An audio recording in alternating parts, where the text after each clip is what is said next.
Hello and welcome to a new and exciting episode of Numeril. I'm your host, Damon the Real Nailer. We surely have a great episode in store for you. Today's topic is entitled Making Me Matter. And as you can see in the pictures, we see the guys lifting weights, we see the apple and the tape measurer, then we see the people running, just letting us know that we have to take care of ourselves. We have to put ourselves as a priority. As we analyze it, so many of us, we put so many things before us. We put our careers, we put organizations, we put people, we put everything before ourselves. But what we want to do is really prioritize things and make it a habit of tending to ourselves. This lesson and the information that we're going to share is derived from our upcoming book, Living, Loving, Leading. And what we're going to do is share some tips with you of how you can love yourself and just be a blessing to you. The first tip we want to share is finding your stress reliever. Here we have some suggestions of things you can do to release stress and relieve stress. First of all, we say on the list praying. That is imperative. That is critical. That is like the greatest thing for me is being able to pray, to be able to touch God, to commune and fellowship with Him. For me, that makes the difference.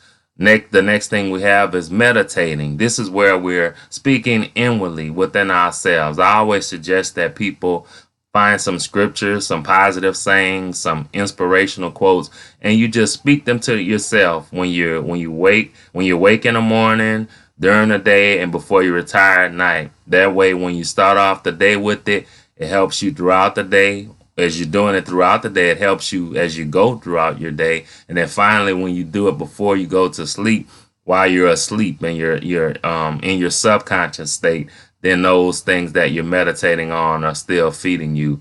Another component is exercise, and I love to do that. I personally exercise like 5 times a week, and it is a great stress reliever, and it helps so much in so many areas. You know, it helps with concentration, it helps with health, helps with focus, it helps with blood pressure, you name it. Okay, for some other people, they like to read. That's always a good thing. I love reading as well. Taking hot baths soothes some people. Spending time with friends. Just sitting back and watching you some TV. Checking out some Netflix. Going fishing is something, people do. Then some people play sports. They like to do different things. Basketball, football, whatever. Number 10, listening to music. Get you some peaceful, calming music, not something just too aggressive and too energetic, but something that can just kind of soothe you and calm your nerves. And then sometimes dining out, just getting away from your normal atmosphere, normal surroundings, and go and get pampered by the restaurant. Let them take care of you. But those are some things that you can do to, find your stress reliever, okay? Then the next thing we want to do is be able to invest in ourselves. You are worth the investment because you are the most valuable entity. Your education, skills, professional development, personal growth, life enhancements, and leisure activities deserve to be financed by you. What I've learned is that regardless of what you think, then, about just putting investments or putting money into yourself, you are the most important entity. Nobody's going to put more money into you than you. And what I've learned, even in business, when you go to obtain a loan and you approach a bank, the first thing they want to know is how much money have you put towards this business yourself? You're asking me to put money into you, but how much have you personally put into it? And it's a good sign to them that you are willing to really handle your business and you'll have a profitable business if you've already invested in yourself. And so don't sit around waiting for people to give you handouts and help, which we need that, but be willing to take the bull by the horns and invest in yourself. Put some money into yourself.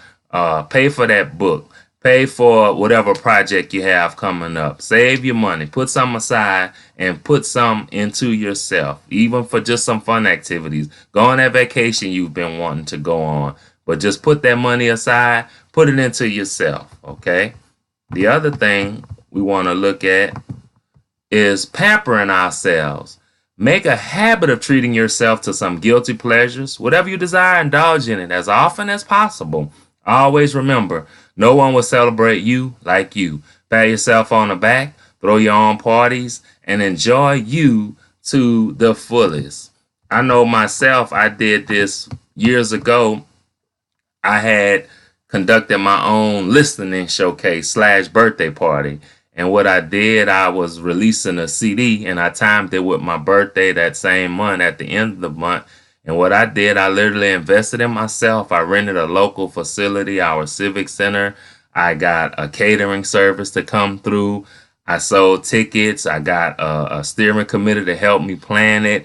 And it was a huge success. It was a memorable event. It was an awesome event and everybody loved it. But I had to take it on myself. You know, people have been saying for the longest, we need to do something for you. We need to celebrate you. We need to appreciate you and all that you've done. But they never did it. Well, I said, hey, if you're not going to do it, I'm going to do it myself. So I went on ahead, and like I said, we thank God for those who helped us. But we were able to put that event together, and it was a huge success. And so I'm not telling you to do something I've never done or is not willing to do, but I've done it. So I'm telling you, it's worth it. Throw your own parties, do your own thing, celebrate yourself, because nobody's going to celebrate you like you.